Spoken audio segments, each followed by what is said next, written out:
Chapter 41 कर्म, विकर्म, अकर्म। कर्म की ये 3 संज्ञाएं हैं। भगवान गीता में कहते हैं कर्म की गति गहन है। यह स्वीकार करते हुए भगवान कहते हैं कर्मणः गति बोद्धव्यम, विकर्मणः गति बोद्धव्यम, अकर्मणस्य गति बोद्धव्यम।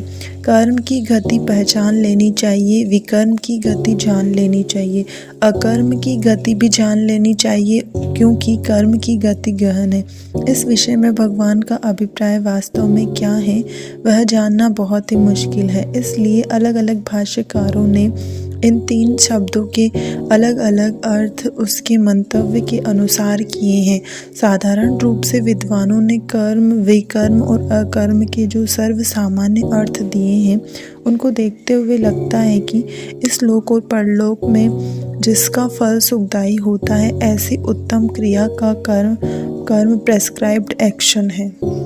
जिसका फल इस लोक और परलोक में दुखदायी होता है उसका नाम विकर्म प्रोहिबिटेड एक्शन कहते हैं। जो कर्म या कर्मतया किसी भी फल की उत्पत्ति का कारण नहीं बनता उसको अकर्म इनएक्शन कहते हैं। साधारण रीति से हम लोग तो मन, वाणी और शरीर से होती हुई तमाम क्रियाओं को कर्म कहते हैं और इसलिए कर्म, विकर्म और अकर्म के अर्थ को समझने में तकलीफ पड़ती है। इसलिए तो भगवान भी गीता में कहते हैं कर्म का अर्थ क्या है और अकर्म का अर्थ क्या है। यह समझने में तो बड़े बड़े बुद्धिमान पुरुष भी चक्कर में पड़ गए हैं, क्योंकि उसकी गति गहन है। इससे ऐसा लगता है कि केवल मन, वाणी और शरीर की स्थूल क्रिया या अक्रिया का नाम कर्म, विकर्म और अकर्म नहीं, किंतु कर्ता की भावना के अनुसार कोई भी क्रिया प्रसंग के अनुसार कर्म, विकर्म या तो अकर्म, प्रेस्क्राइब्ड एक्शन, प्रोहिबिटेड एक्शन अथवा इनएक्शन के रूप में परिणित होती है।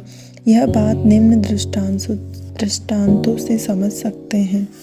1. कर्म प्रेस्क्राइब्ड एक्शन। साधारण रीति से मन, वाणी, शरीर से होने वाले शास्त्र विहित उत्तम क्रिया को ही कर्म कहते हैं, किंतु शास्त्र विहित विधि पूर्वक की गई क्रिया भी कर्म के अलग अलग प्रकार के भावों का आधार रखती है और उसी से वह क्रिया करने वाली भावना की वजह से किसी समय कर्म के बदले विकर्म या अकर्म भी बन जाती है। उदाहरण, फल की इच्छा से शुद्ध भावना पूर्वक जो शास्त्र सम्मत विधि से उत्तम कर्म किया जाता है तो उसको कर्म कहते हैं, किंतु वह कर्म फल की इच्छा पूर्वक यज्ञ, तप, दान, सेवा के रूप में विधेय कर्म होने पर भी बुरी धारणा से पूजा का अनिष्ट करने की इच्छा से किया जाता है तो वह कर्म तमोगुण प्रधान होने के कारण विकर्म प्रोहिबिटेड बन जाता है। जब वही कर्म अगर कर्तापन की अभिमान से रहित निजी राज द्वेष के बिना प्रवृत्त हुए समष्टि के कल्याण के लिए भगवत प्रियतर्थ किया जाता है तो वह कर्म अकर्म इन एक्शन बन जाता है। 2. विकर्म प्रोहिबिटेड एक्शन। साधारण रीति से मन, वाणी, शरीर से की जाने वाली हिंसा, असत्य, चोरी आदि निषिद्ध कर्म विकर्म कहलाता है, किंतु ऐसे विकर्म भी कर्ता की भावना के अनुसार कर्म या अकर्म में बदल जाते हैं। उदाहरण, लोक या परलोक में फल मिलने की इच्छा पूर्वक की सच्ची भावना से शुद्ध भाव से झूठ, हिंसा, चोरी आदि क्रिया जो वास्तविक दुनिया की दृष्टि से विकर्म माना जाएगा वह गीता की भाषा में कर्म कहलाता है। श्री कृष्ण ने युधिष्ठिर को झूठ बोलने की प्रेरणा अबेंटमेंट की अर्जुन ने अपने गुरु द्रोण की एवं अपने ही दादा भीष्म की हिंसा की। श्री कृष्ण ने समत्वप्राणी एवं गोकुल में मक्खन की चोरी की, फिर भी यह क्रियाएं विकर्म में न गिनी जाकर कर्म में परिवर्तित होती रही। कर्तापन के अभिमान के बिना, राग द्वेष से प्रेरित हुए बिना समष्टि के कल्याण के लिए किए हुए कर्म अकर्म बन जाते हैं। प्रतिज्ञा का भंग करना पाप विकर्म कहलाता है। फिर भी श्री कृष्ण प्रतिज्ञा का भंग करके युद्ध में शस्त्र, रथ चक्र पकड़कर भीष्म जैसे सत्य प्रतिज्ञा को मारने के लिए दौड़े, वह विकर्म नहीं किंतु अकर्म इन एक्शन माना जाए। 3. अकर्म इन एक्शन। मन, वाणी, शरीर की तमाम क्रियाएं बंद कर दें उसी को ही अकर्म कहा जाए ऐसा नहीं है। वास्तविक तो मन, वाणी, शरीर की तमाम क्रियाएं संपूर्ण रीति से तो बंद हो ही नहीं सकती। न ही कश्चित् श्रवणमपि जातु तिष्ठति अकर्म कृत। कोई भी मनुष्य एक क्षण भी क्रियाहीन नहीं रह सकता। न ही देहभृता शक्यम व्यक्तुम कर्माणि अशेषत। देह धारण करने वाले किसी भी मानव या प्राणी के लिए संपूर्ण रीति से क्रिया का त्याग करना संभव ही नहीं है। इसलिए निम्नलिखित कर्म को अकर्म कह सकते हैं।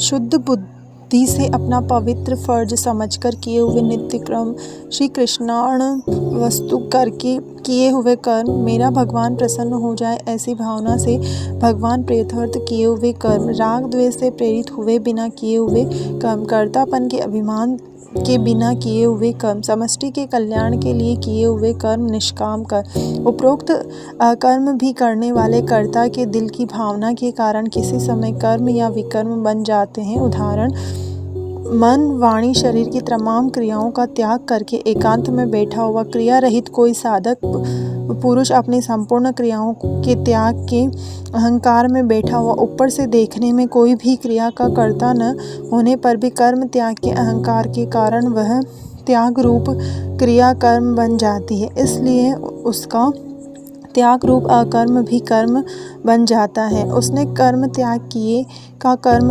क्रिया माना जाएगा। अपना कर्तव्य प्राप्त होने पर भी वह या स्वार्थ के कारण या तो जिम्मेदारी से छूटने के लिए कर्तव्य कर्म से मुंह मोड़ लेता है और विहित कर्म न करे या खराब उद्देश्य से लोगों को ठगने के लिए कर्मों का त्याग करे तो ऊपर से देखने में वह कुछ भी कर्म नहीं करता होने पर भी उसका अकर्म दुख रूप फल उत्पन्न करने वाला ही बनता है। वह अकर्म भी विकर्म बन जाता है। ऊपर की हुई स्पष्टता से मालूम होगा कि कर्म, अकर्म, विकर्म का निर्णय मात्र क्रियाशीलता या तो निष्क्रियता से ही नहीं हो सकता। कर्म करने वाले कर्ता के दिल का भाव, इरादा या हेतु को ध्यान में रखकर उस तरह उसकी क्रिया को कर्म, अकर्म या विकर्म कह सकते हैं। किस हेतु से, किस भाव से, किस उद्देश्य से क्रिया करने में आई है वह जानकर ही वह क्रिया कर्म है, अकर्म है या विकर्म है उसका निर्णय हो सकता है। संक्षेप में कहा जाए तो गीता के 4 अध्याय के श्लोक में कर्म, विकर्म और अकर्म शब्द जो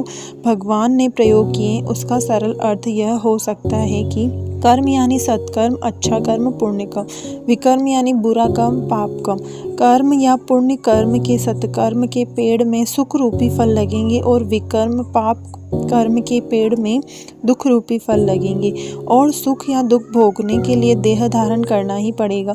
देह के बंधन में तो आना ही पड़ेगा। मात्र अंतर इतना है कि कर्म सत्कर्म सोने की बेड़ी है जबकि विकर्म पाप कर्म लोहे की बेड़ी है।